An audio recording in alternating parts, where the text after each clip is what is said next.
Alright, I got another thing I want to show you today. It's called the Super 801 Pro Super Famicom Super NES cartridge.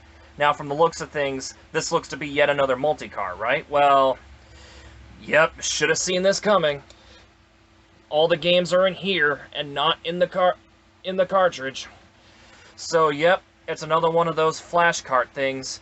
Now, yeah, as you can see, this one's in the shell of a Super Famicom cartridge rather than a North American Super Nintendo cartridge.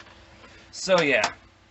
Now, again, I bet some of you guys are wondering, would this thing work as a budget flash cart? Well, that's what I'm here to show you. But unfortunately, the only drawback to this thing is that it doesn't have the Super FX chip installed. So, unfortunately, you won't be able to get any games like Star Fox or Yoshi's Island or any of that stuff. But, yeah. Let's pop this in and see if this works as a budget flash cart. Strangely enough, even though this is in the shell of a Super Famicom cartridge, it fits into my Super Nintendo with no issue at all. Now, does this menu look familiar? Well, it looks as though the company who made this might have stole the operating system of an official EverDrive, which is pretty sad. But anyway, I'm going to show off the games that are already preloaded in the SD cards, which, as you can see, they're all in different folders, like European ROMs, Japanese ROMs, and, well, ROM hacks I added there myself, and the American ROMs. Alright, I'm not really going to go through most of these games because, well, they are the official, unmodified Super Nintendo games, so, yeah. Anyway, I'm going to show you that SRAM actually does work on here.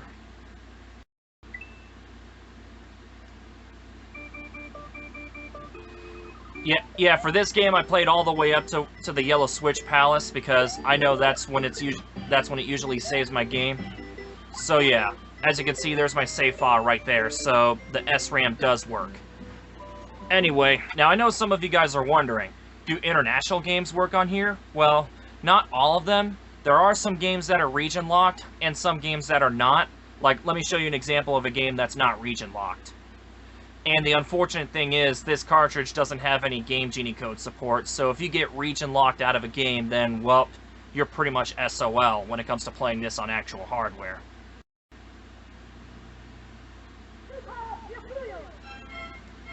Yeah, this one's the Super Nintendo version of the original Puyo Puyo made by Compile.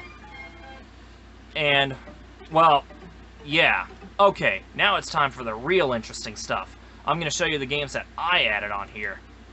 Oh, of course, there's Hong Kong 1997. Now, I know this game is rather infamous for just how bad it is, and, well, I decided to add it on here just for the ironic value. Like, people will go like, why would you want to play this on an actual Super Nintendo? Well, yeah.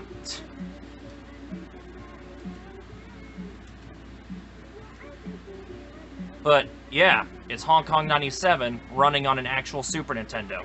I'm not really going to play this game on camera because, well, for those of you who don't know why I'm not showing this on here, well, I'm going to go ahead and say this. The game over screen shows a real dead body. Yeah, it's kind of screwed up. But anyway. Oh yeah, the I Hate You, that one's actually a ROM hack of Super Mario World that's based on a creepypasta, and unfortunately it doesn't work on here. But yeah, let's go ahead and try out new retro Mario Brothers.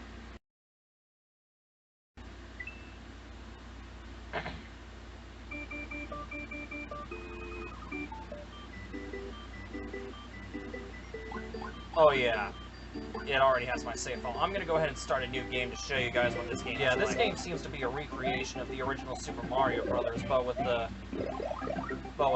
like different graphics. It's honestly a pretty interesting ROM hack. But yeah, it works on here, which is pretty cool. And now to show you the next game I added on here, New Super Mario Land.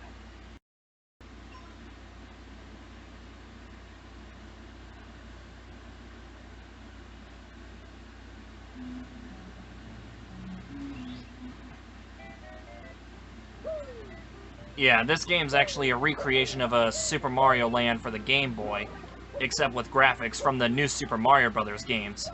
And surprisingly, the graphics look imported really good on here. Other than that, it's New Super Mario Land for the Super Nintendo. Sonic the Hedgehog. I know you guys were looking at that one the entire time. Unfortunately, this isn't what you guys are probably thinking it's going to be.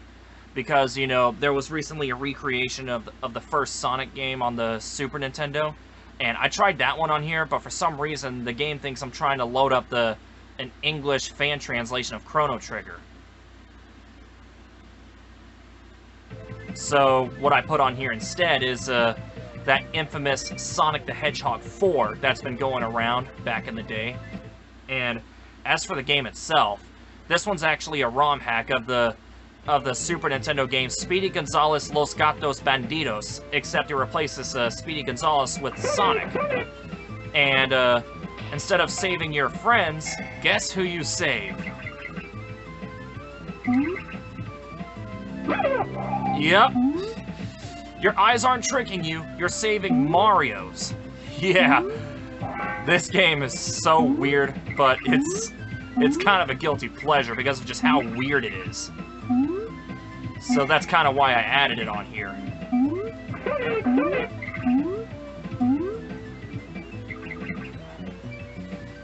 But yeah, it works on here. But yeah, anyway, that's all I got to show for this cartridge. Well, all in all, this is a surprisingly decent Super Nintendo flash card. So if you guys are wanting a flash card without breaking the bank, then, well, at least now you know that this is out there.